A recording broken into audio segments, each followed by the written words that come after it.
Okay, we're recording.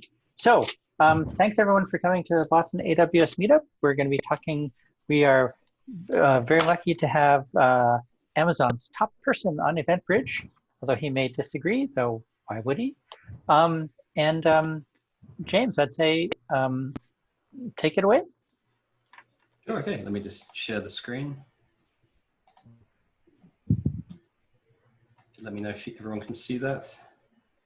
We can see your screen. Great, okay. So today's topic is going to be a deep dive on Amazon EventBridge. I'm going to cover a lot of different things from the very basic beginning, conceptual stuff, all the way to some code examples. We also have a special guest with us today, who is a product manager for the EventBridge team, Den Delamarski, who will be following up after me with a few code demos to show you a couple of things as well. So between Den and I, we should be able to answer most of the questions you have. And if you have any questions throughout this deck, just feel free to interrupt me. We're a fairly small group, so just stop me if you have a question.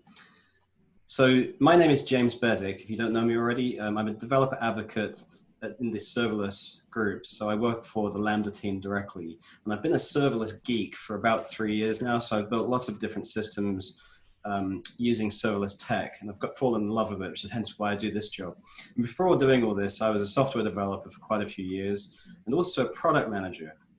Though I think of myself as like a PM activist. I like building things that help customers, and so that's one of the reasons I've always found technology like the cloud and serverless I think helps do that. And before AWS, I worked at USAA, Morgan Stanley, a number of different financial firms and Rackspace, and also various startups. And I've been an AWS customer since 2012. So in addition to Lambda and all those things, I'm also very familiar with EC2 and Beanstalk and all of those technologies. So this deck really talks about event-driven architectures and why they're useful, the sorts of problems that they're solving. And then we'll talk a little bit about EventBridge itself and how it fits into that particular set of problems. And then finally, I'll talk about how we go beyond the application to integrate with third-party services. And we'll be talking about common use cases and showing off some code and some demos. So let's get started with this. So here are some of the challenges we've got in software development today. Have you ever noticed how monoliths are everywhere? So we keep trying to break these down, but they keep reappearing.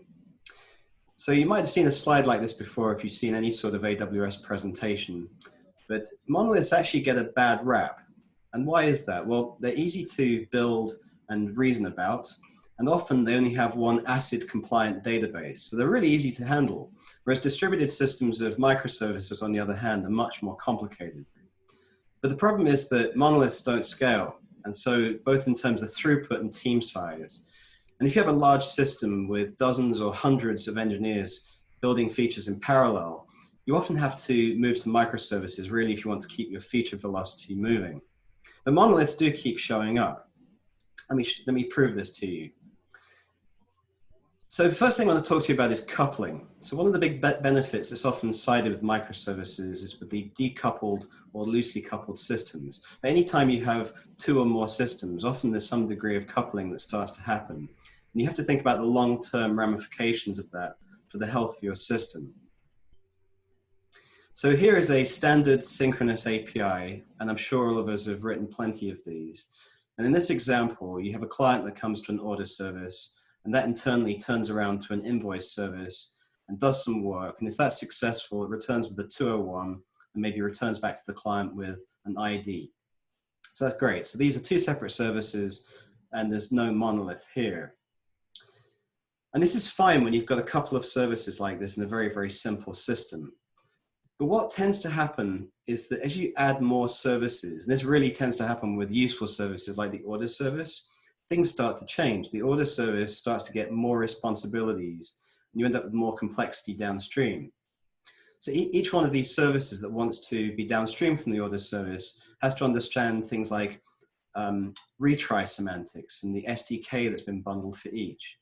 And then each downstream service, if it publishes an API, then the order service has to be responsible for talking to each one of them. And if there are any backwards incompatible changes, and I'm sure none of us have ever done that, you'll find that the order service is then unable to communicate with that API unless you've done the work ahead of time.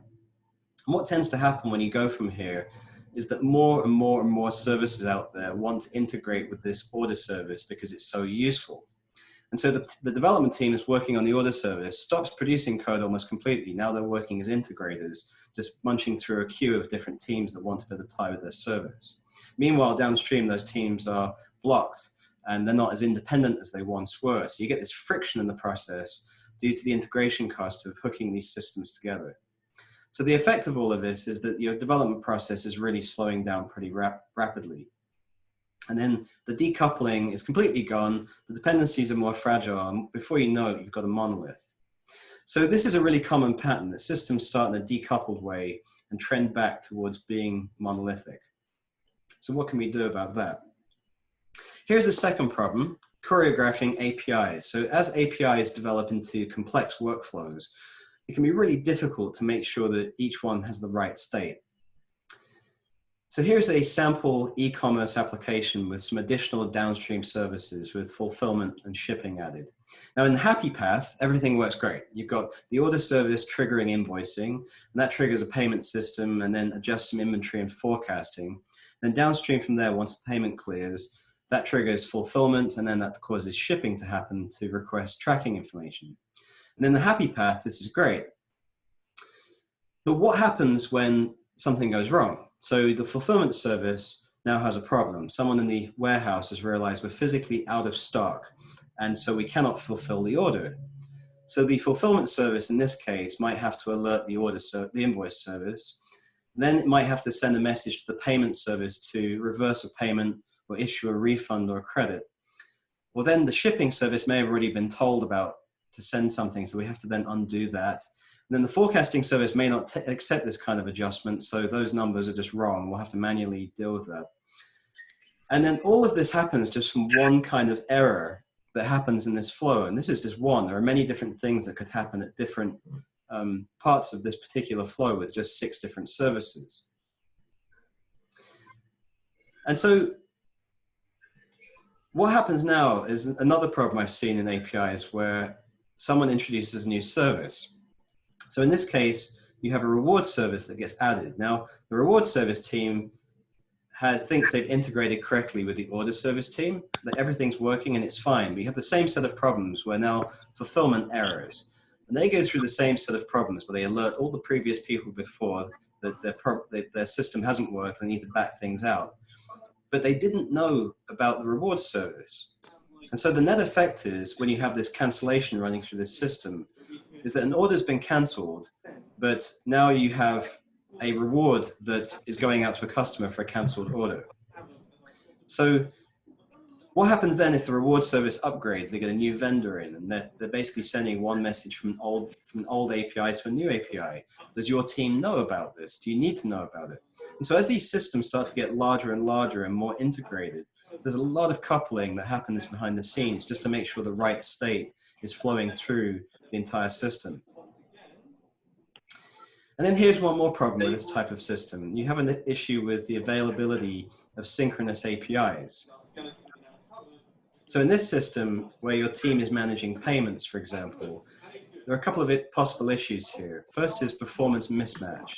So it takes longer to process payments than it does to accept orders. So in busy periods, your slower performance is holding up the order service and customers experience delays. And typically when you have synchronous APIs like this, if you put a fast service in front of a slow service, it really tends to lead to a lot of problems. Another issue with this are outages. So if your payment platform goes down for some reason, then from the customer's point of view, your order service also goes down because there's tied synchronously. So the availability numbers for the total service become worse because these systems are actually interdependent, and any sort of downstream failure appears as a total failure for the whole system to the end user. So how can events help with these 3 particular problems? So what is an event? Well, an event is basically just a signal that a system's state has changed. And in modern systems, that usually means JSON you're passing around. And it's a set of facts about the change itself, maybe the new state. And so the attributes of an event are important. They are facts about something. They're immutable. Once they happen, they cannot change. They're observable, and they're temporal. The time at the point where the event happens does matter in the system. And then another fact about this is that events asynchronous, which is something that's really important to understand because many developers are used to how the synchronous model works, but less familiar with the asynchronous model. So in a synchronous model, where a client calls service A then turns to call service B, but it cannot do anything until service B is completed. So service A becomes blocked. So the effect is the entire round trip is delayed by the total number of services that are talking to each other. Whereas in an asynchronous system, when the client calls service A immediately pings service B, but also immediately returns back to the client, acknowledging that the request is handled and in flight. And there are some interesting trade-offs in these systems that you have to consider when you build this, because there's no direct return path back from service B to the client. And although there are ways to handle this, there are subtleties in the way you design these systems. So when we said that events are observable, this is really interesting to me and actually the heart of why it solves so many problems. Events are observable but not directed. So what does that mean? Well, in a directed model, the person on the left says, please create an invoice. And the person on the right does that work and returns with it. In an observable model, the person on the left doesn't ask for work to be done. They simply state or omit a fact about something that's just happened. So the person on the left here says, customer X just ordered a widget. And so you've got 4 people listening here. The one at the back realizes that now they need to send a sales report. Another one realizes they need to send an invoice. And 2 people hear this piece of information, but decide they don't need to take any action. So there's some interesting benefits here that are fairly subtle. When you're an event producer, you don't actually need to know about who is listening and what they're going to do as a result of hearing the event. And so this keeps them very simple. It makes the production of events very straightforward. And it also allows other services to consume events without needing upstream changes when something changes further downstream. So if we look at the example I gave earlier, how do we actually implement that? If we've got this system already in place where you've got an order service and a bunch of downstream services that are already tightly integrated, how do you pass information from the order service to these downstream services without actually calling them directly? Well, to do this, you need an event bus. So an event bus is simply an endpoint where an event producer can send events. And the event bus is then responsible for routing those events, making sure that they get filtered and directed to the right parties who are interested in hearing about those events. So consumers can then get the events that they care about reliably while the producers remain completely decoupled. So if we use one of those, that architecture earlier now looks like this. The order service sends events to the bus, which is then configured with rules that determine which downstream systems then get the event. Now, some targets will only care about some events, whereas other targets may want to receive all the events. But either way, the router takes on the complexity of ensuring that these events propagated downstream to each service.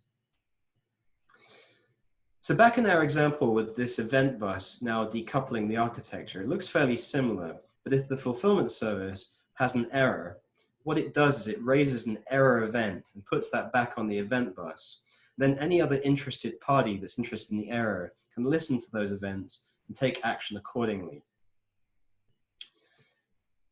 Now, in the other problem example we talked about where the other service comes along, and this is something I've seen quite a lot in my own career with different services being attached to each other, this actually also becomes fairly simple as well. For any other team to consume information from the order service, all they have to do is write a rule on the event bus, and then they can consume that event. There's no need to wait on the order service team to do integration at all. So these service teams now become completely independent of each other. And in fact, the order service team isn't really aware of who's consuming the events. And so this is really a critical part of why the event model is really very compelling, because as you start to build more complicated examples and more complete applications, producers and consumers aren't always separate. Sometimes they can be the same service. So you can write services that consume events from some part of the bus using some rules, but then put events back on the bus. And the event bus is in the middle just coordinating and routing all of these different events. So as your applications expand to include other systems beyond your immediate control, you also need to pass information to and from these systems. And certainly when we're talking to customers, more and more customers these days are using SaaS providers for critical parts of their infrastructure. Now, since you don't own the code when you're talking to a SaaS provider, it can be very difficult to get the information depending on what interface they provide you to interact with them. So we've got a few options available. The first one is the tried and true polling, which has been around for as long as I've been working with computers. And essentially this means that you have an API exposed by the provider, and then you use a compute layer, maybe a Lambda function, maybe an EC2 instance, where you essentially ping the provider constantly to see if something is available. You might use something like a CloudWatch rule to set a request every 5 minutes or so to see if there's new data. So polling is a method that's generally okay if the payload isn't too large and there's not that much information moving backwards and forwards. But it also tends to be very wasteful because you have lots of calls back to the API, but there's nothing returned. And if you're pinging, say, once a minute and you have evenly distributed events, typically you'll be waiting 30 seconds between information becoming available and you knowing about it. Also, you have to manage this polling service. So it's yet another piece of infrastructure you have to think about. The second option are webhooks. So webhooks have been around for a while as well. And in this case, if your SaaS provider supports this, you provide an HTTP endpoint, maybe using API gateway, where you might use a custom authorizer to try and make sure that the endpoint is secure. And then when this happens, the SaaS provider will call you using a GET or a POST when new information is available. And so this makes the data closer to real time. It solves this lag problem that you saw previously with polling. But while webhooks are simple, they're just a POST or a GET request, and they're definitely more efficient than polling, and they can be close to real time depending on how they're implemented. There are several issues that often people don't think about. So you lose information often if your service behind your webhook is down because the caller doesn't know about it. So unless your SaaS provider supports retry logic and error handling, often if you have service outages, you'll lose information. You also have limited security options available. Many times these are using static tokens like API keys, which are not really ideal. It's more infrastructure to manage as before, and you have this public API endpoint. So this, like anything else you put on the internet, you have to secure and look after. Any messages going from the SaaS provider to your endpoint also go over the public internet, so you have to think about that too. It can be difficult to scale, so many SaaS providers deal with enormous volumes of information, and if they send you lots of information at once, you need to make sure your webhook can scale to receive that information, otherwise you might lose messages. So can we do better than this? Well, we can, that's why we're here. We have a new service called EventBridge. And this is a serverless event bus service that's designed for SaaS and AWS services. It was announced at the AWS Summit in New York last year.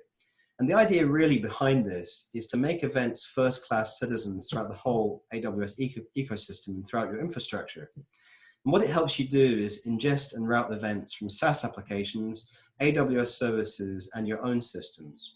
And it's not an entirely new service. So it evolved from CloudWatch events, which has been around for years. And we've built a lot of new extra functionality on this. But because it evolved from CloudWatch events, this is already processing trillions of events per month. So it's a very, very high scale service. Now, I've mentioned the word serverless a couple of times. And so it's probably worth just saying what I mean by that, because the word gets thrown around a lot. And there are several tenets to think about when we say serverless. So the key thing is there's no infrastructure for you to provision or manage. There's no servers to spin up or operating system to patch or VPCs to think about, and there's no physical or virtual or container orchestration involved. And it automatically scales by unit of consumption instead of server units. So in the case of EventBridge, you throw messages at it and it decides how to scale to handle those messages.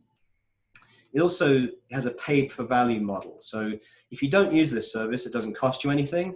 And the more you use it, the more it costs. And if you don't use it, it doesn't cost you anything. So it makes it very easy to estimate what the cost of the system will be to you.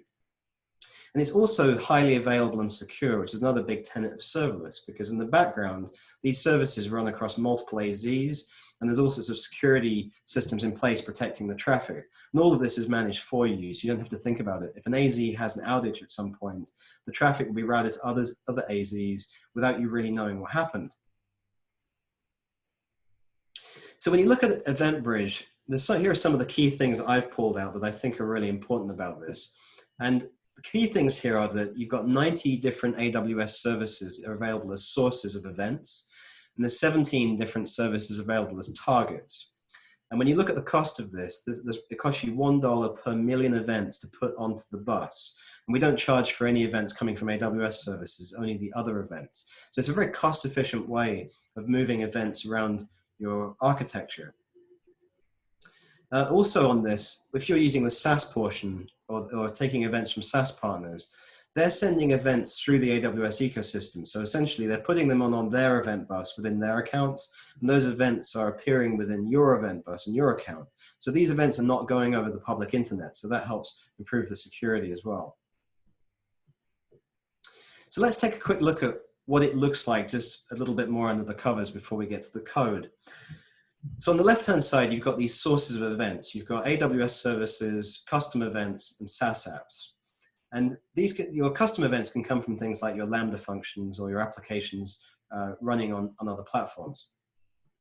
And then for SaaS application integration, there's a special resource called a partner event source. So if you're connecting with a partner like Zendesk or Auth0 or Datadog or one of those companies, when you integrate this way, that's how the events get into your account. You have this SaaS event bus that opens up when you authorize that.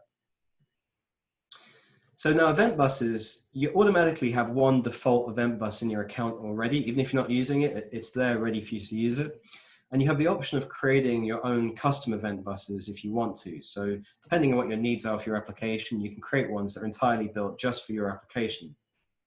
And then there are SaaS event buses that appear when you use these SaaS integrations. Now the critical part of all of this, and we'll see this in the code, are the rules. A lot of this is actually fairly straightforward. We're really just passing JSON around, defining targets where we want that to go. But it's really the rules that make this all work together. And we support things like complex rule handling, where you can do exact match, where you can do pattern matches within the JSON as it's handed to you. So here's an example event, and I promised you it's just JSON. So an event is an envelope. It has attributes like source and detail type. Then inside the detail attribute are the attributes that are custom to you, things that you can configure for the needs of your application. Then you have your example rule, which is also just JSON. So in this case, we could define a rule where we say the source is partner example 123, and this would match because they have the same source. We of course make rules that are a bit more complicated, where they have ranges of values like this, where I can say I have a rule where I want to match whether the department is billing or fulfillment, and this event would match because it has a department of billing. So are you saying, in short, you can on your sample event you can just pick any JSON element for your match as example rule? Is that what you're trying to get at here? Yeah. So essentially, your rule is simply matching attributes with an incoming JSON event. So it's a bit clearer in the code when you see this in a minute, but it's actually nothing more complicated than pattern matching. James, if I could ask, there's a couple questions in the chat, and yeah, and I can sort of monitor those for you. But a couple of high-level questions were sort of high-level difference between EventBridge and SQS or MQ or SNS. Yeah, sure. Sorry, I cannot see the chat window when I'm sharing the screen. So if you that's right. Yeah. So this is a really common question. What's the difference between all these different things? Because for some extent there is some overlap, but there are also a lot of differences. So the most common service is SNS. SNS and EventBridge share a lot of commonality in what they do, but SNS is really designed for very low latency. If you have a system where you need to get 40, 50 millisecond latency when you're pushing out events, SNS is a better choice than EventBridge currently. Also, if you need to fan out to thousands or tens of thousands of different subscribers, then that's a better choice too, because in EventBridge you'll find that you can only use 5 targets per rule. But at the same time, there are targets available in EventBridge that are not available in SNS. So when you compare these services, it's worth seeing what one does versus another. EventBridge is much more about routing than SNS is. So EventBridge will stand there and take events from all of the AWS services and all the different emitter of events in your account, and then route them based upon your rules. So if you're interested in taking lots of events from different places, then I would say that EventBridge is a better choice, whereas SNS tends to be for point-to-point communication when it's ingesting a single event. Now, SQS is a queue-based system. So this is an interesting one too, because there's no queuing in EventBridge. So if EventBridge gets lots and lots of events all at once, it can scale up to handle this, but it doesn't queue the events to send them out. They all go out at the same time. Whereas with SQS, as events come in, it will queue up, and then you have logic that determines how quickly you're taking items off of the queue. And what's interesting about those is you can combine them. So one of the really powerful patterns is actually having EventBridge point to SQS, because if you have a downstream service that doesn't want to get overwhelmed by the sheer number of events that are coming, then SQS can help you with that.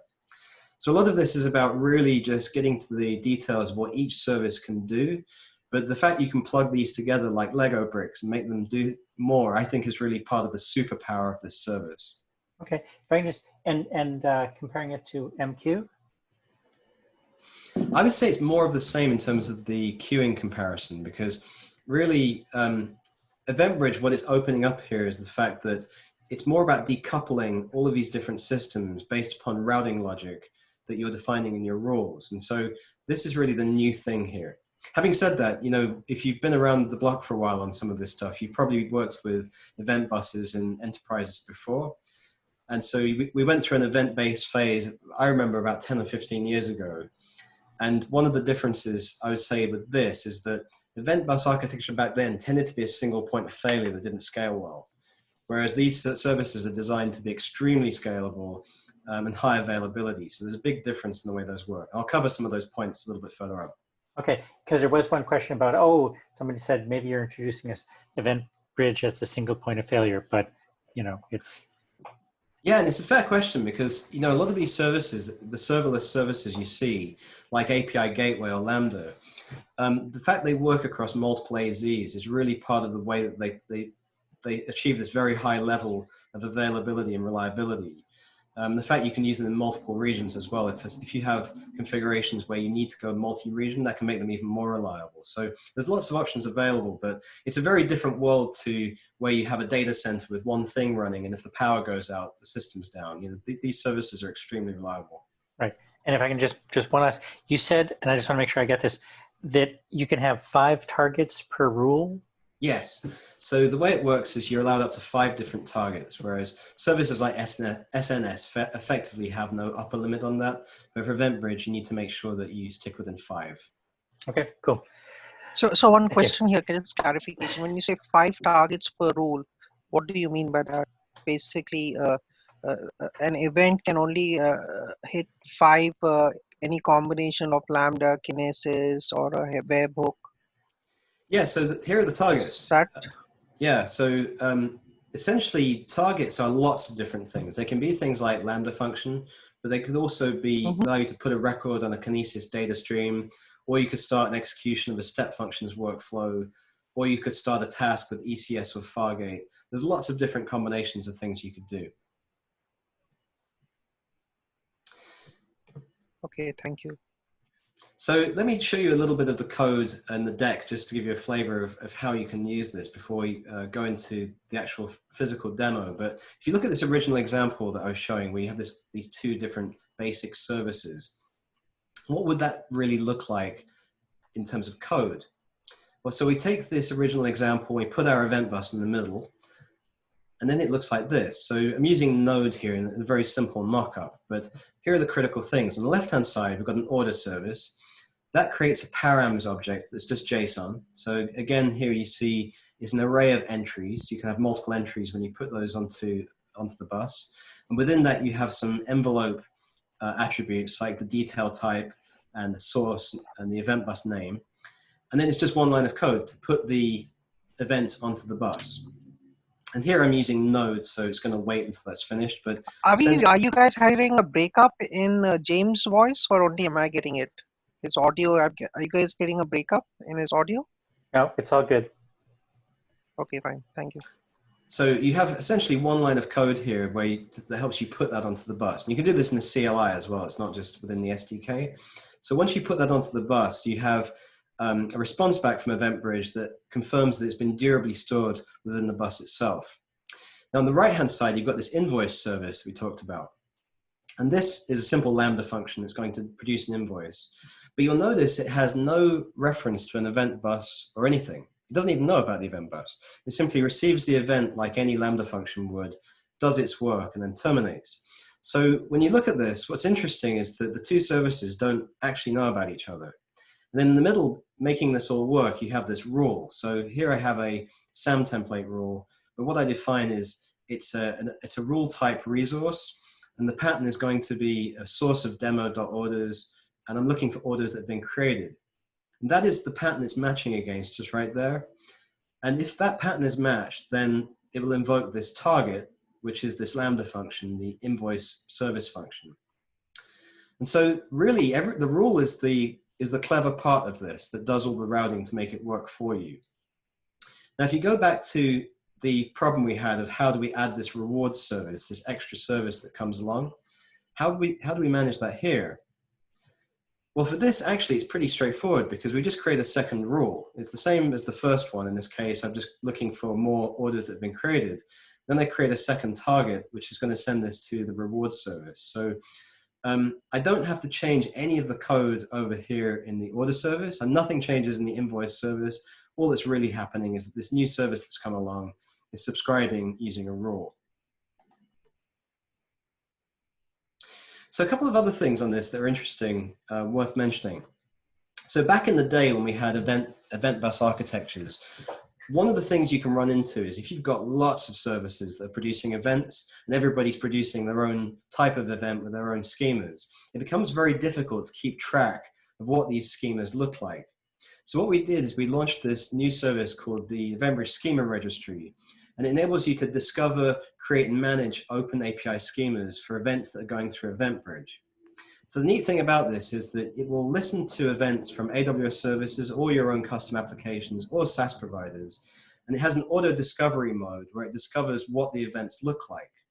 Now, if you're programming in a type-safe language like Java or Python or TypeScript, one of the great things about this is you can download code bindings directly into your IDE. So if you have an event structure, and some of these events can be very large, you can pull in the code binding and it'll automatically generate objects for you, which really helps accelerate the development. So Schema Registry is something that's very new. It's only available in EventBridge. It was never part of CloudWatch events. And from my time with playing with this, I've had a lot of great experience in terms of it just accelerating building things because it takes a lot of the cut and paste and the sort of difficulty of moving events around. And then we often get asked about what sort of use cases would you use EventBridge for? And so here are some of the common ones. One is taking action. Something happens on an AWS service, maybe an EC2 instance has been started and you want to do something. That's a very common one. Another one is running a workflow. So maybe an S3 object is put into a bucket and you want to analyze that object. You could use step functions to do that. Another one is applying intelligence. And this is something that Den's going to be talking about a little bit after this. But and it's a really interesting use case. If you've got people like Zendesk where you're getting tickets, if you want to extend the functionality of that SaaS provider, you pull the event into your AWS account using EventBridge. And then using Lambda, you could employ machine learning tools like Comprehend or SageMaker. So you could do things like run sentiment analysis. And if you have a negative ticket, for example, then you could upgrade the status of the ticket in Zendesk. So it enables you to reach into a SaaS provider effectively and change the functionality without having to actually really change the functionality within their application. And then it can also be used for auditing and analyzing. You can feed events into Kinesis and also synchronizing data. So if you have a SaaS provider, often you have a very large amount of data in that system, and the data copy you have might not be entirely in sync because you have never synced the entire payload all the way across. So one of the patterns we see here is the way that you can send events from the provider like Datadog and then use Lambda to keep your copy of the events in sync with what they know. So I'll just run through this very quickly because I know Den will be showing. James? Yeah. Is it okay to interrupt for a quick question on that last slide? Yeah, sure. So these examples make sense, but the way you've shown them, they don't have much of a fan out. Is it a best practice, do you think, to actually design with EventBridge so that it's there, like having the IV in so that you could add things later, or wait until you say, okay, well, now it was one-to-one, now I have to go to one-to-many, then put EventBridge in after the fact? Like, do you try to anticipate up front or Yeah, great question. I love this because one of the things I want to show you in a little bit is about how you can start to decouple these large applications. And when you're building software, you don't actually know what is going to be requested 3 months from now. Increasingly, you're building a little bit blind, and the early architecture doesn't work anymore because the requests have changed so much. And so one of the really neat things about this is that if you just build into the idea, well, I'm going to put this event onto a bus and not worry about who's going to consume it, you get to make those decisions later. So I would say that it's wise when you're building your applications, if you want to have this event-based style architecture, is to liberally push events into the event bus when things change, because you never know which service down the road might find that useful. And so I wrote an example the other day where there was an application where an object came into S3 and various things happened to it. And I just started emitting events every time something changed. And then when I had this idea about what I was going to build, I actually latched it onto an event I emitted earlier. And so it's really a great way as a developer of future-proofing what you're writing now. Fantastic, thanks. Hey James, Yeah. one thing. So with these use cases, have you seen any place where EventBridge should not be used? I mean, it's like maybe we design it and then realize, oh, this was not a good idea. Yeah, I mean, these are all tools. These services are part of your toolkit. So you shouldn't use this everywhere all the time. I mean, one of the things with injecting this type of system is it increases the latency of a system generally because you're introducing more services in the middle. And so if you have some very high throughput system where you don't want to have additional latency, then EventBridge might not be the right choice for you. But at the same time, a lot of people increasingly are building asynchronous systems where adding a couple of 100 milliseconds to a flow may or not make that much difference. So I think most of the time, I wouldn't just say arbitrarily add it, just because you think it'd be a better way to do things, but analyze what benefits it can bring. But certainly I'd say the biggest issue would be if you have extremely low latency requirements, then that would be the biggest barrier. Okay, yeah, thanks. So just very quickly, so when you onboard a SaaS partner, and I think there's 20 plus of them now at this point, they're companies like Auth0, Datadog, PagerDuty, and a range of others. And you can see them on the EventBridge partner page. If you have an account with one of those partners, to bring events in from that partner is really straightforward. The first thing you do is you register your account number with that partner. They'll have a page within their profile screen, somewhere within the settings area usually. So you give them the account number and what region you want to attach to, and then you submit that on their side. And when you then do that, that creates this partner event source that you'll see appear. And then when you go into EventBridge in your region, it'll ask you to associate that with an event bus. So you have to authorize that then happening on your AWS side. And then at that point, essentially, you've got events coming into the event bus. Now, if you have no rules at all, nothing will happen. So the event bus receives many events all the time, but if there's nothing matching, you won't be aware of that. So to be able to make use of those partner events, you need to then build rules. So one question here is, suppose you have like leave your EventBridge open and you get a lot of spam requests, right? Can I use a rule to kick them out? Well, it's not. Yeah, it's a good question because receiving the events, nothing's going to impact your downstream application unless a rule is matching those events.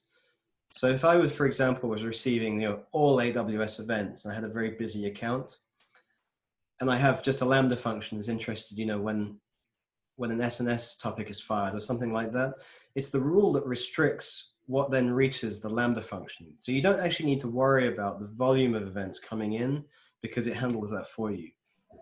Now, suppose if somebody by mistake or whatever gets a denial of service, right? So it kills our event. There's no way we can. It would have to be something where the rule matches exactly. So it's unlikely to be the case if you're matching against a SaaS provider because... No, let me just clarify my question here. Yeah.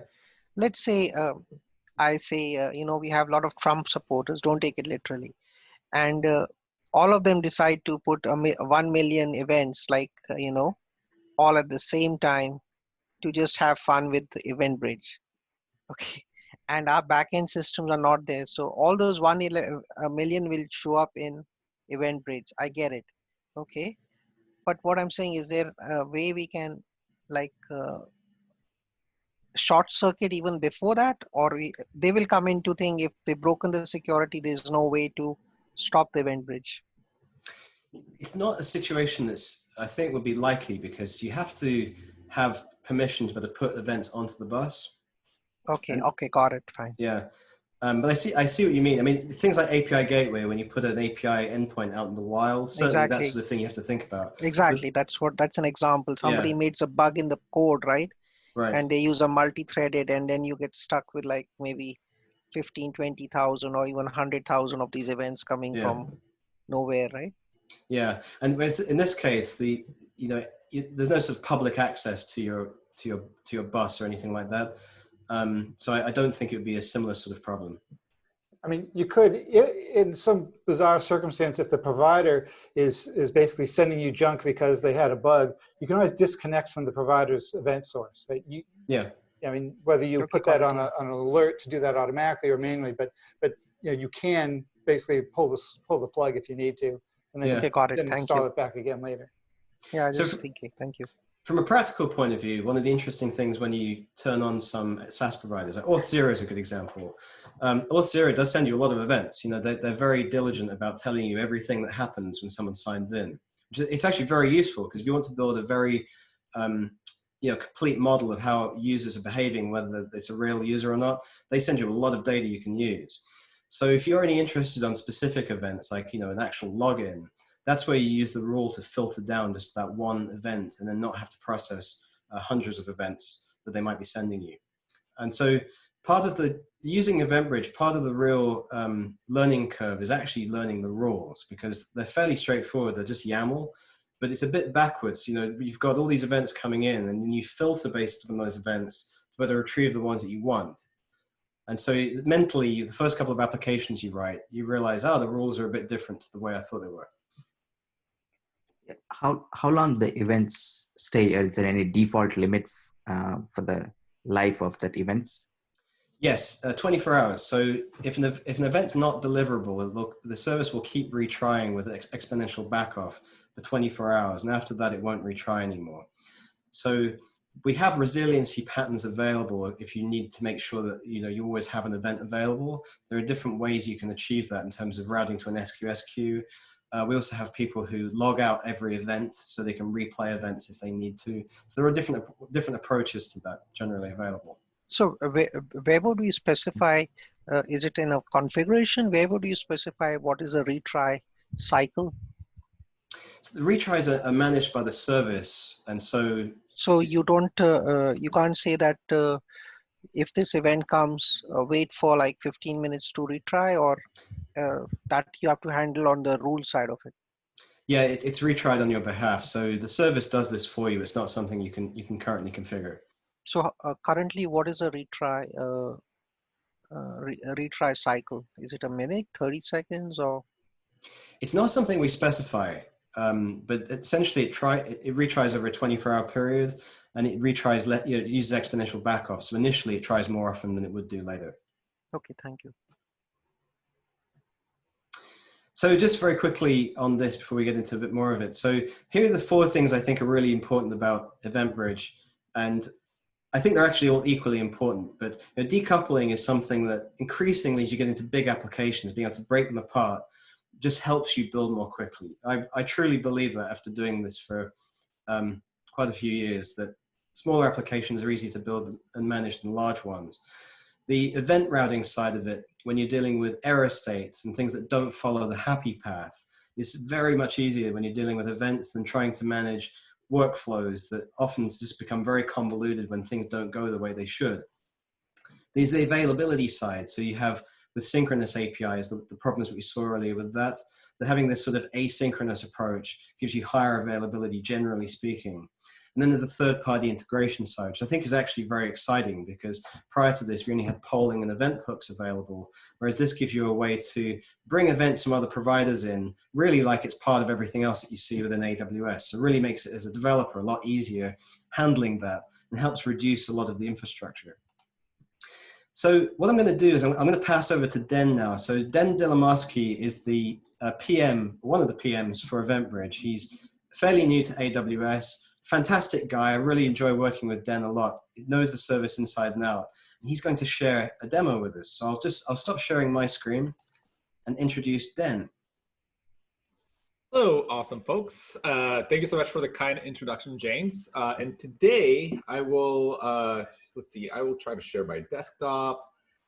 So hopefully everyone can see this. Let's see, let's share this. Everybody see it okay? Yes, we see you. Excellent. It's your screen.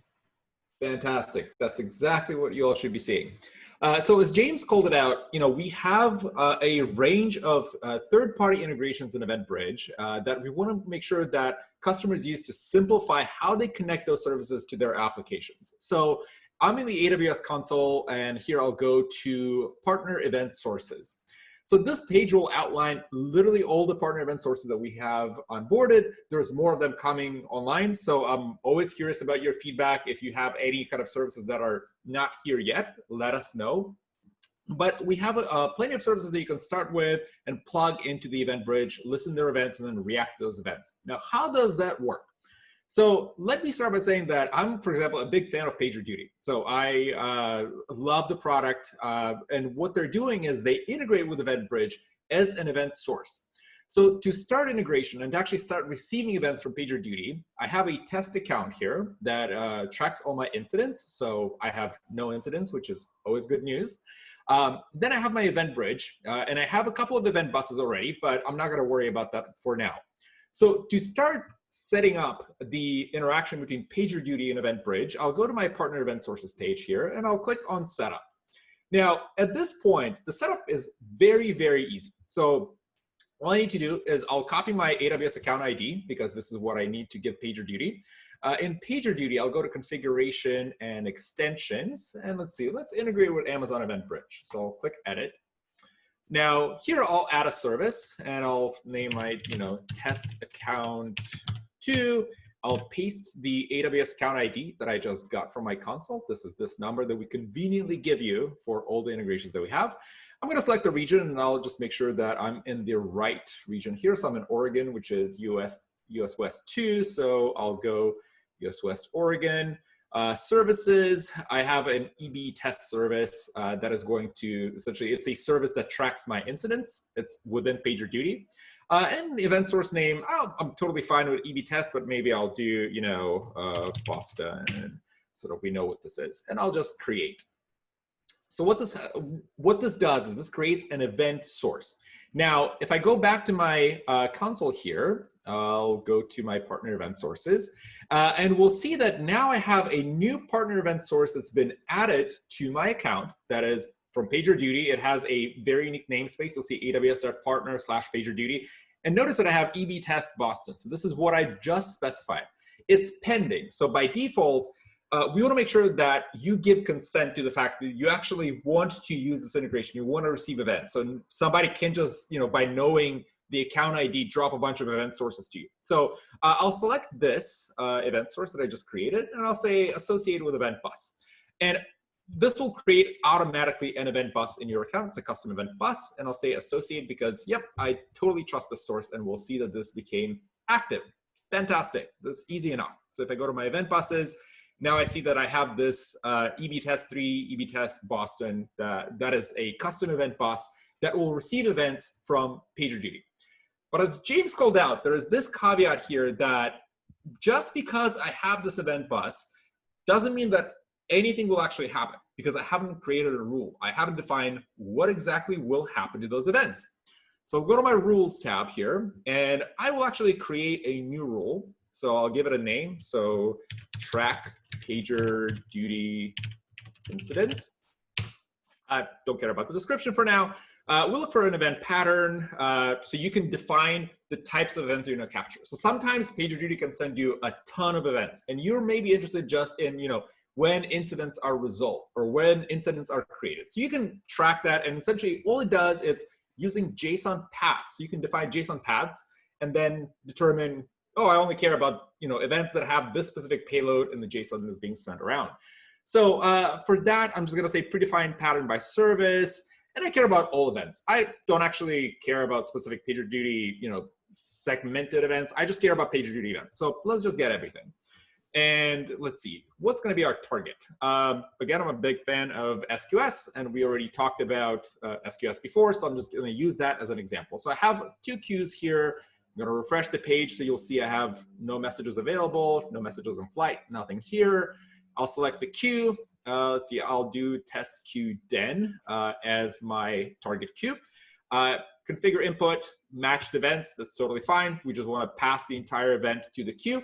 If I would want to make sure that, for example, I transform the event, I can define, again, using JSON path segments of that event. So I can say, oh, don't send the entire JSON payload to the queue, send just the value of a specific parameter. So that's possible, but I'm just going to say matched events. So one question here, when this JSON comes, that is stored in S3, and that's how you're going to be charged for the storage, because I get it's $1 for 1,000,000, but the data is stored somewhere, right?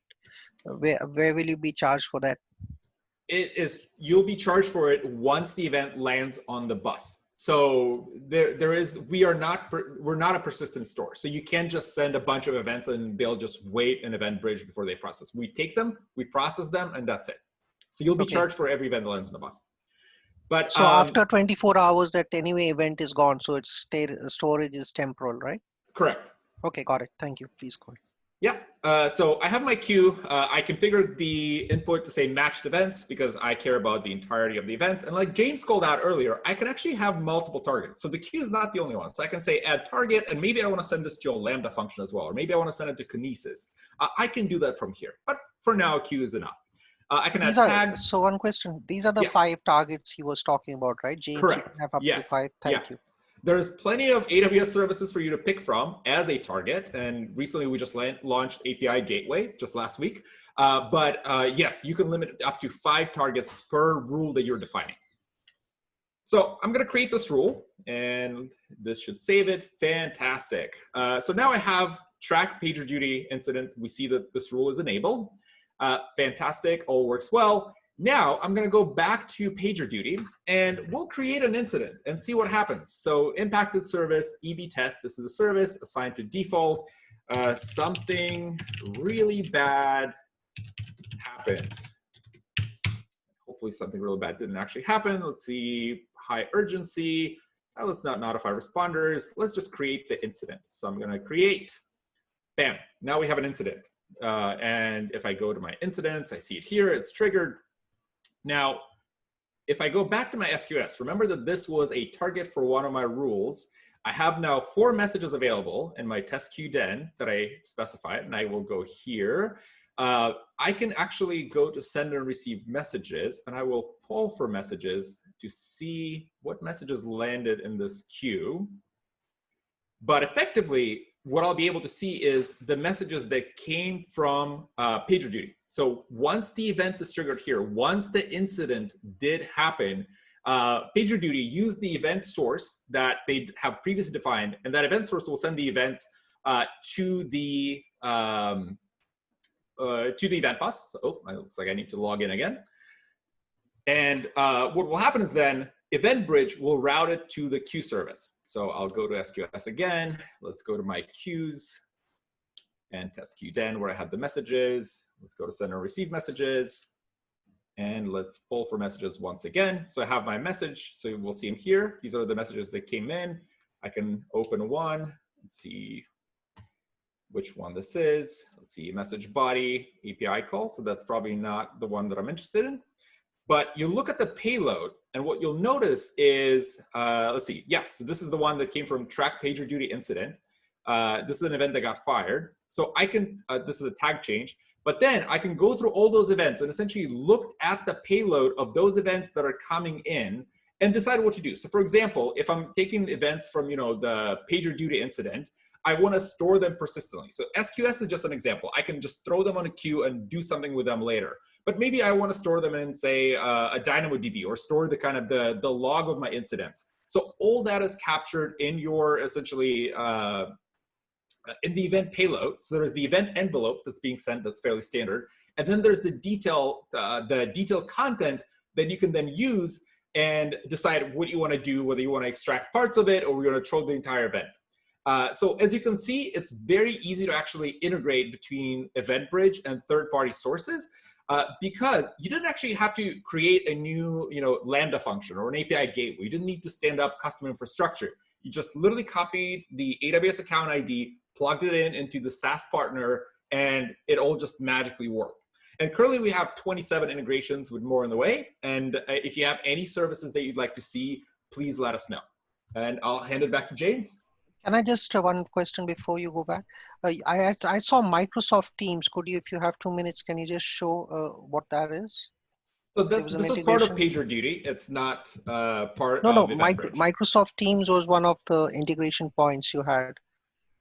In PagerDuty. Was that PagerDuty or was that yes. event? Was Sorry. yeah. Okay, my mistake. I thought it was AWS EventBrid. Sorry. Thank you. So, quick question: is the schema registry is that pre-populated with, especially for the partner integrations, with what the schema is for all the events? Like for PagerDuty, can I look through if I'm trying to build a rule? I want to look at what all the different kinds of events will look like. Is that already pre-populated in schema registry? Not at this time, no. Is that an intent, or is the best practice that you basically just set up S3 as a target, capture a whole bunch of things, then look at them and build your rules from that? Yeah, typically you would capture the events that you're interested in. So the schema discovery is you turn it on and it starts collecting events that way. One question on the debugging aspect. Let's say we integrated with a SaaS partner and they say they are publishing the events and we are not seeing them on the event bus, or or they are appearing in the event bus but not triggering to Lambda. Mm-hmm. Where are the points we go for debugging? The two most common things I've seen there, because I've made both mistakes myself, is having the wrong region. They're publishing to a region that's not the one you're expecting. And that's an easy mistake to make. The second thing is having an overly broad rule that doesn't match what they're sending you. So I recommend when you first start the integration, starting with a rule that's very minimal, usually just your AWS account number, and then making CloudWatch logs a target there. So you just write everything down while you're debugging, and then starting to filter the rule to make it more specific. But every time where I've had a problem, it's been one of those two things. When usually it's the rule, sometimes it's the region. I'm in the wrong region. Okay.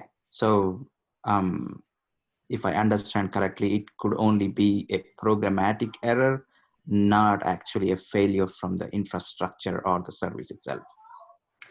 Typically, that's what we see. Yeah, it's okay. The services are built very reliably. So okay. Usually when an event doesn't appear, it's programmatic. I see. Cool. Thank you. The volume on this is pretty extraordinary, because I think that, we're at the point where we've got trillions of events going through this. So it's a pretty robust system. Yeah, I mean, as typically with other AWS services, does this event bus have the CloudWatch events, the logs? Okay, great. Thank you. If I can tag on the, you asked if there were services would love to see with more integration in this. I'll put in a plug for AWS Connect.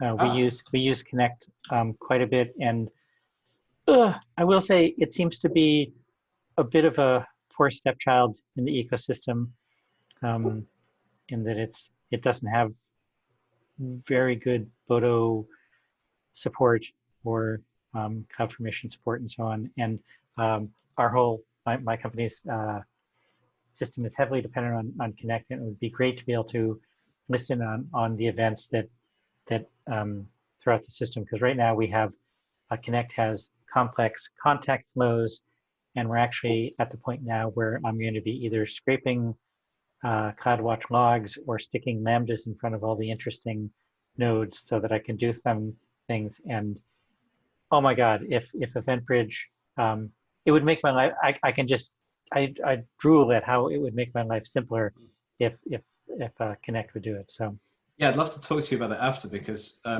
so for anyone who doesn't know on the group, the way that we build things at AWS, basically we get all the ideas from you. So we canvas customers, we find out where the pain points are, where things can be improved, what ideas they have, and we build those ideas. So anytime you have a pain point or an idea, it's, if you could tell a DA like me, or you find a product manager, or you have an account manager for your company, definitely tell them, because that's pretty much how we source all of the ideas that we build.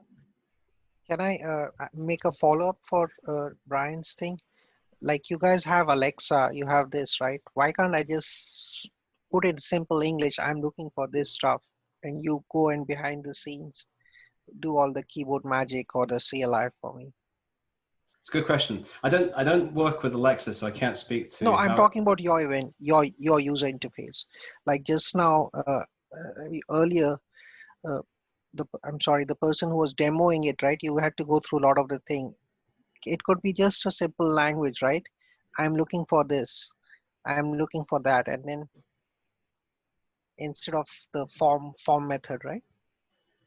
So Yeah. I understand it's fine once a person is used to it, but if a person is coming brand new, right? Yeah. Brand spanking new, that will help onboard. Yeah, I think I mean, it's definitely feedback I'll give to the teams, because, you know, part of the difficulty is there are a lot of services now. So we've got 165, I think it is at the last count. And so there is difficulty in bringing it together.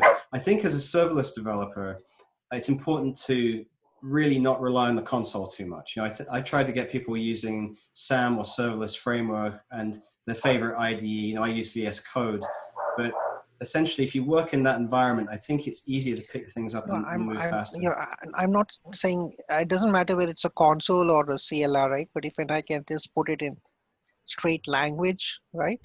In natural language processing, if I can put those stuff, and then it can go and pick up the stuff and just make it happen. Well, I'll pass it on. It's a good idea. Definitely would save us a lot of time. And I'll jump in that and I say Amanda so I don't trigger all the devices that are listening, but I write Amanda skills, and natural language development is actually really hard. So I mean, I hear the pain, but I'm willing to ask Amanda, you know, what's the weather in Boston, Massachusetts, and if it occasionally tells me the weather in Chicago, it's okay. But I'm not sure I would want that for my serverless thing, unless it was just to generate some code that I could then look at. But NLU is hard. James, can you touch base on CloudTrail being a potential source to EventBridge? Because it unlocks a lot of use cases, because everything's an API call in AWS, and therefore, even if there's, you know, if you could touch base on how powerful that integration is. Yeah, so this is a good segue, actually. So can everyone see my screen? Yes, we can see your screen. Okay, so we have a native sources that are integrated with EventBridge, where events, you know, they appear directly within, but also you can bring in events from anything that can publish to CloudTrail. And this makes it very powerful. So if you have a service that you want to be able to connect, as long as that service connects through CloudTrail, EventBridge can then connect with that. So one of the examples that I found very useful for this is to do with S3 buckets. So if you work with Lambda and S3, you probably know that you can only publish an integration between S3 and Lambda if it's happening in the same stack. You have to create and manage the bucket in the same application. So if you work with an enterprise where you have a list of buckets that already exist, it makes it more difficult to deploy those Lambda functions. And also there are restrictions around, you cannot have overlapping prefixes with Lambda functions listening to S3 buckets. And you cannot have one Lambda function that listens to lots of buckets, or buckets that don't exist yet but follow a naming convention that might exist, like my sales January, my sales February. You couldn't automatically connect a Lambda function to the bucket with the prefix my sales. And so this is a really interesting option.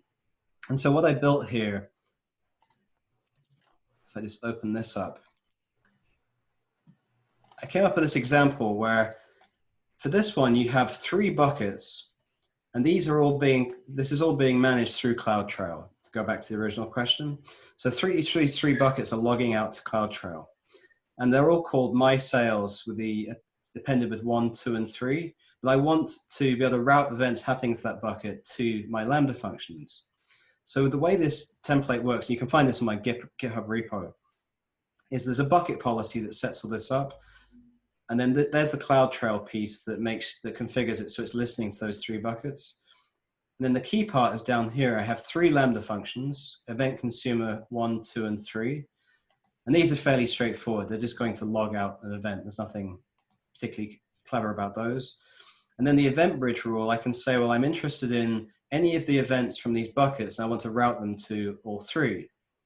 So the effect of that when you go in here is if I've got these 3 buckets, my sales 1, 2, and 3, if I upload any file to this, I'll pick this YAML file.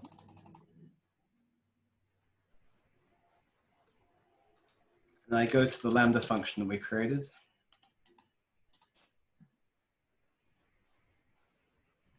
And I've got the 1, 2, and 3 here. They'll all receive that event. I go into the monitoring tab and we look at the CloudWatch logs. You'll see that that event has been triggered. So the power behind this, oops.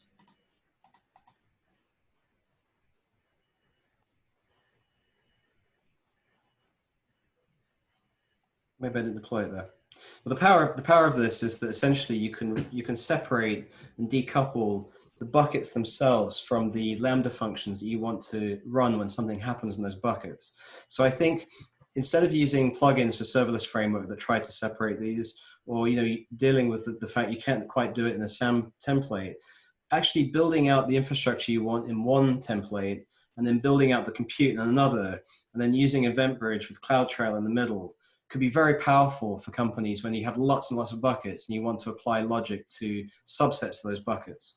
And although in this template I'm showing fixed names, you could actually also use prefixes in the naming to say, well, I'm only interested in buckets that begin with my sales. So if the number of buckets changes in the future, your Lambda function automatically picks that up. So the CloudTrail integration, I think, is incredibly powerful. That's really, really interesting. If I can ask one, it's a Lambda question. I know with some Lambdas, and I do a lot with Lambdas, that you specify the trigger right in the Lambda, and then for others it's a different service sends the message to Lambda, and you said earlier, oh, my Lambda doesn't even know where the event comes from.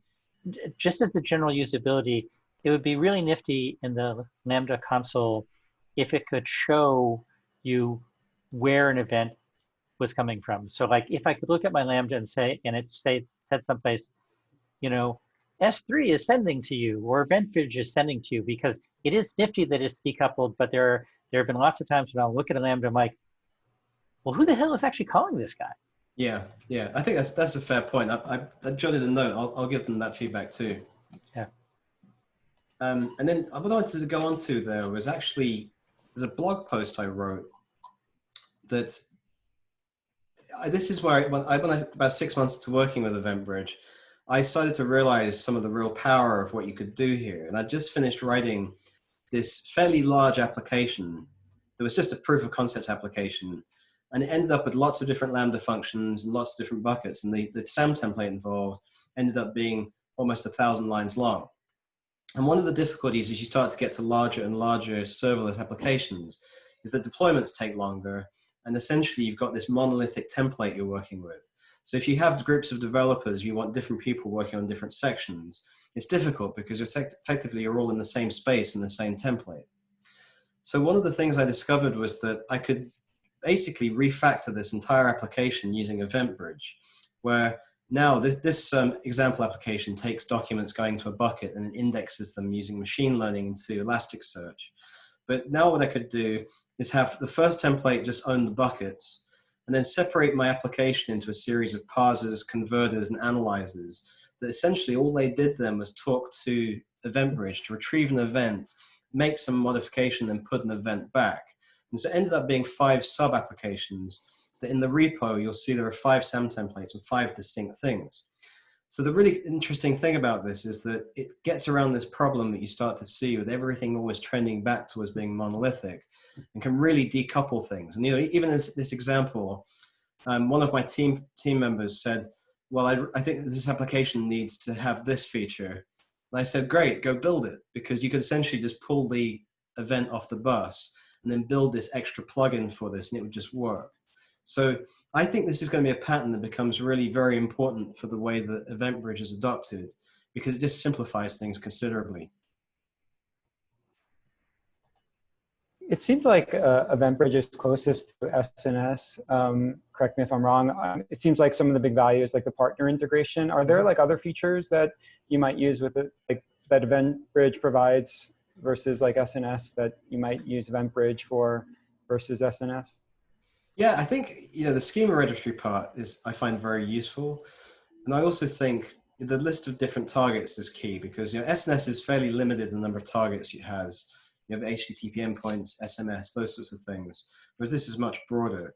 I also think, just from a conceptual point of view, I did a test where I tried to switch out SNS with EventBridge in one of my apps.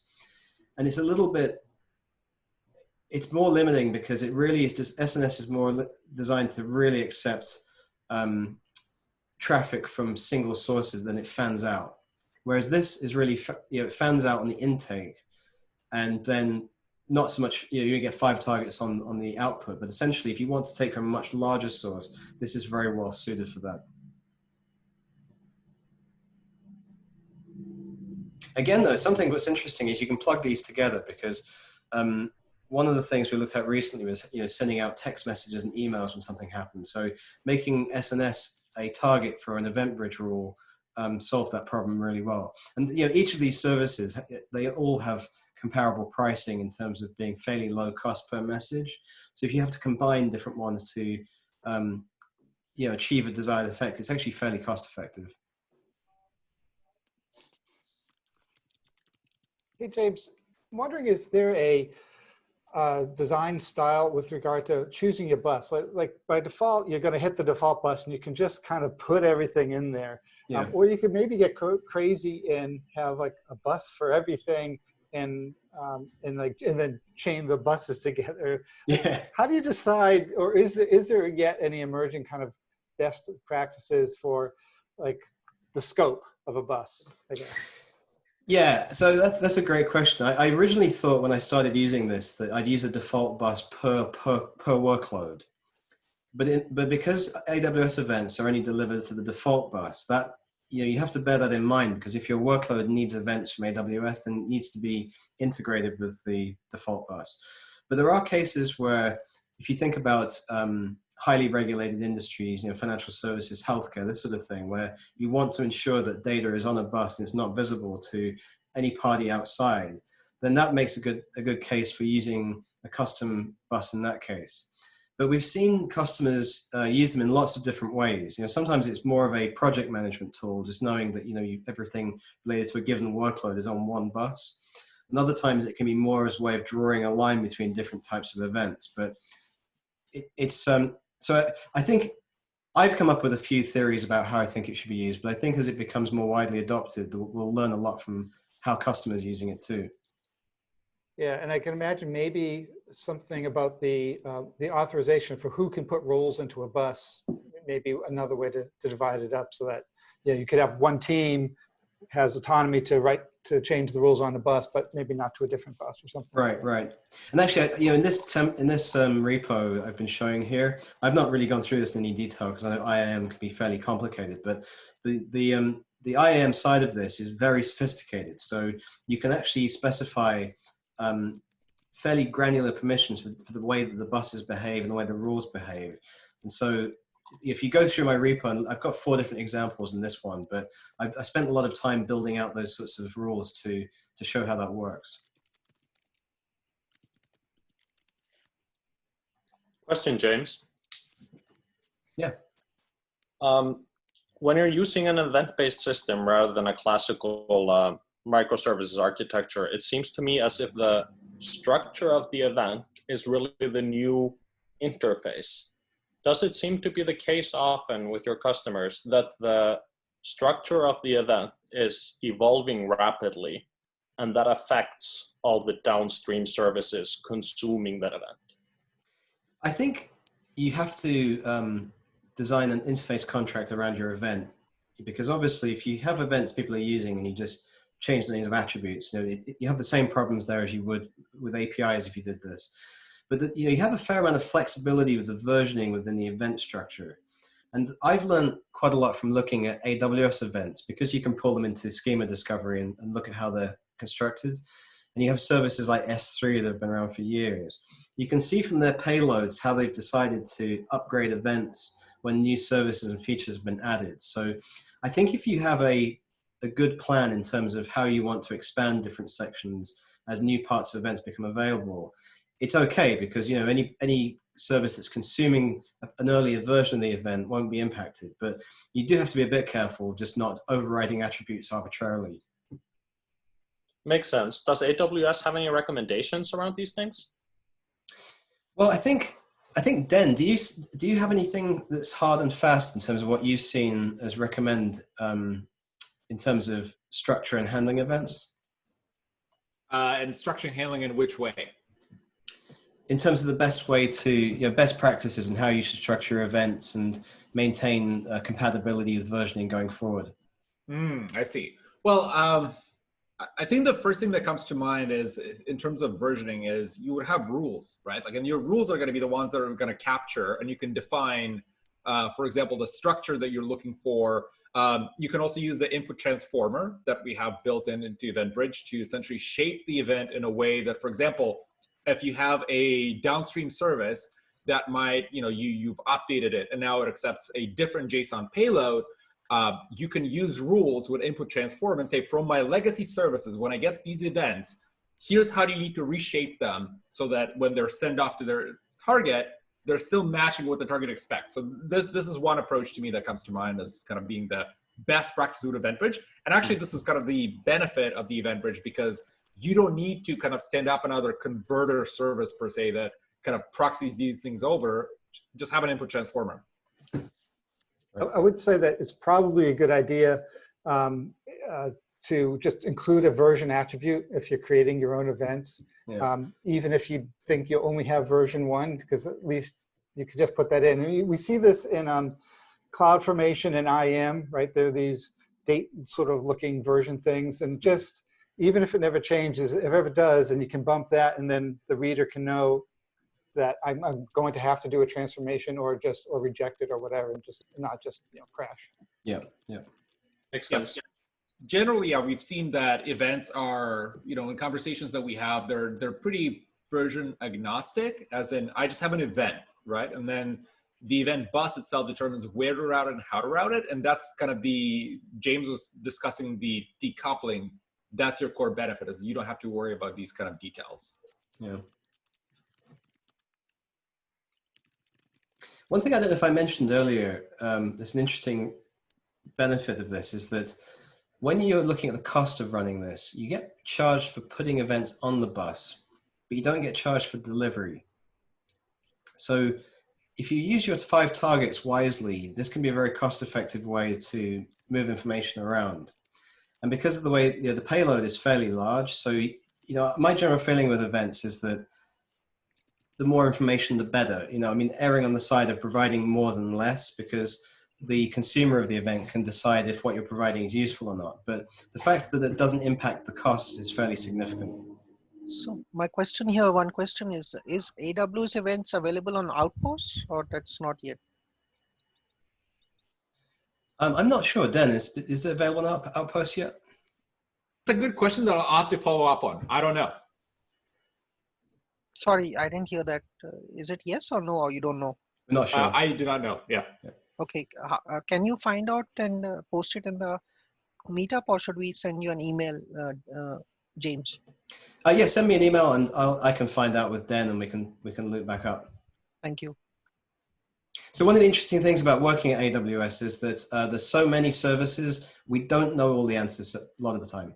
So it's interesting to us when we're looking at how these services combine, that a lot of the time we have to research and cross across teams to see how they plug together. It's as if you were decoupled. It is actually, yeah, we are very decoupled. It does suit the model. Anyone else have another question? Are the 5 targets per rule and what is it, 300 event buses per account? Are those hard?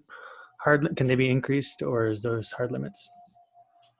So there, sorry, 300. There's 300 rules per event bus. That's the limit. Sorry, that's what I meant. Yep. So are those hard limits? James, do you want me to? Yeah. Sorry, you were answering that. No, yeah, they're soft limits. So we have certain limits that can be increased based kind of on demand. On the page that I linked earlier for service limit increases, you can use the service console to kind of outline your case and essentially ask for more in case you have the scenario where you need more. Okay, thanks. How does latency compare to, say, SNS? I guess it's like another hop, basically. Is it, yeah, how would you compare latency to just using SNS, or is it with EventBridge versus EventBridge? Mm-hmm. It's a great question. So if you have very low latency requirements, I'd recommend using SNS right now because SNS is faster. But when I compare the speed from a year ago to today, we're making continuous improvements on it. So it may get to the point where there really isn't much difference between the two. Mm-hmm. But certainly when it started, I was seeing results more like 400 to 500 milliseconds in terms of EventBridge processing, and today it seems to be much faster. But mostly I think with event-based systems, you want to try and use it with asynchronous type workflows where it's not quite so sensitive. That makes sense. Hey, James, I have a question here about third-party integration for something that's not native. The top one that comes to mind is Stripe for processing payments. And what I've done in the past is just, as you mentioned, set up a webhook with an API gateway endpoint and then consume those events like as they suggest. Is that, 2 questions, I guess, for that. Is that what you would suggest for, putting events from a service like Stripe onto that EventBridge? And then, another thing I was kind of thinking of is that they talk a little bit about processing and handling duplicate events and the concept of idempotency in terms of like logging some sort of like transaction ID and then only processing that once in the case that you get a duplicate event, and if there's anything like that built into EventBridge for such handling. Yeah, so in terms of webhooks from services like Stripe, where you definitely don't want to drop any information, I think the API gateway webhook to an immediate store like SQS or DynamoDB or something of that nature is a good idea. There's some interesting, Eric Johnston on my team produced some interesting SAM templates where he uses VTL to take from API gateway straight into SQS or straight into DynamoDB. So at that point, you've durably persisted the message. So if something happens downstream where you need to replay later or you need to catch up, then you can do that. In terms of idempotency, I've used DynamoDB a lot for this actually, because when you look at transaction IDs coming in, various services are not exactly ones. You can use DynamoDB to keep track of that. And so it really depends on your use case, because when idempotency really matters, you need to have a very robust way to handle it. Whereas in many cases, you might not care so much and you might not want to add the extra infrastructure. So a lot of it comes down to it depends. Thank you. Hey, James, I have a quick question. Yeah. So I worked on a team that this was something that confused me quite a bit. So we had like an express Lambda lift thing going on, and we were using EventBridge.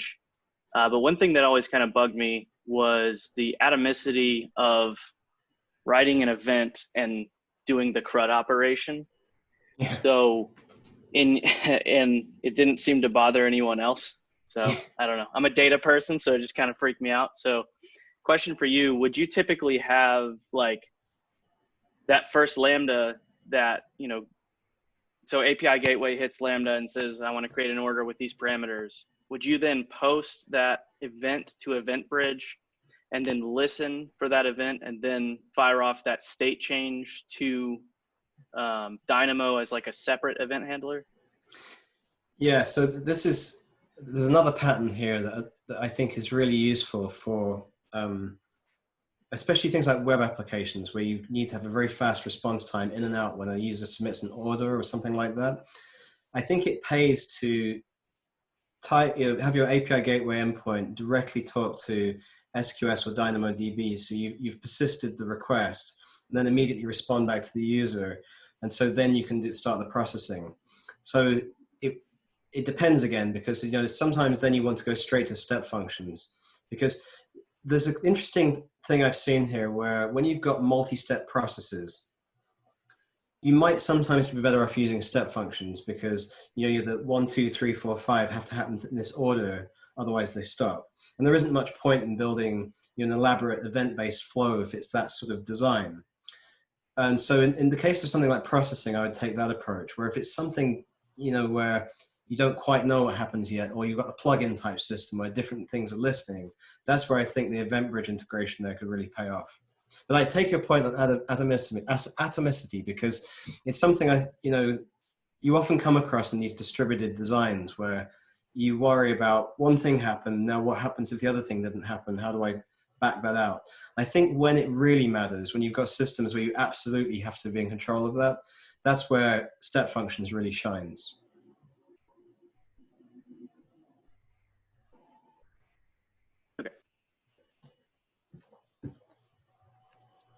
Any other questions? Right, don't forget our raffle, right? Oh yeah. Okay. I just want to make sure. I was actually just going to segue to that. So we'll do our thank yous and so on, but in just a sec. But whoa, okay. And now I got to grab my participants list again. Hold on. No. Well, Brian's looking that up. James and Den, that was phenomenal. I think we've been doing these talks every 2 weeks, more or less, for some time since we're all quarantined and can do virtual, and so the community is a lot better. We had some really good talks. This was jam-packed with lots of really good, useful information. I think the ratio of real content, I think, oh, I just learned something, for me at least was really high. So thanks so much for that, for both of you. I was really thankful to everybody who's attended. I know it's late, so I do really appreciate everybody's time. And I know people start to think about this and have questions afterwards, so I've posted my email address and my Twitter handle. I'll post my LinkedIn when I look it up in a second, but feel free to reach out to us at any time you like. As a developer advocate, there's nothing I like more than chatting to customers who are building things. So if you don't think of the question now, don't worry. I'm not going anywhere, so feel free to ask me anytime you like. And thanks very much for everyone taking the time this evening. And it was fantastic to be here. And to folks, if you end up not getting their address, you can connect with me or Ken or Jen, because that's also our job to route information. And I want to say, just one of your very first slides, I mean, I've been doing event stuff for a long time, but the observable, not directed, that's the mind blow. So, but before I get too much further, let me try. We have 29 people left, and we have 2 cards to give away. So I'm going to say, Alexa, give me a random number between 1 and 29. Your random number between 1 and 29 is 4. Okay, so I'm not sure who this is, but user Antal, A-N-T-A-L, are you there? I am. Okay, if you can send me an email to briantarbox@gmail.com, and I will send you one of the 2 $25 gift cards. Awesome. Okay, we'll do one more time. Thank you. Alexa, give me a cheering for this. We walked away. Okay. Alexa, give me a random number between 1 and 28. Your random number between 1 and 28 is 3. What are the odds there? Okay, so Surabha Gupta? The noun odds is usually defined as the probability that something is so. Hold on one second. Alexa, stop.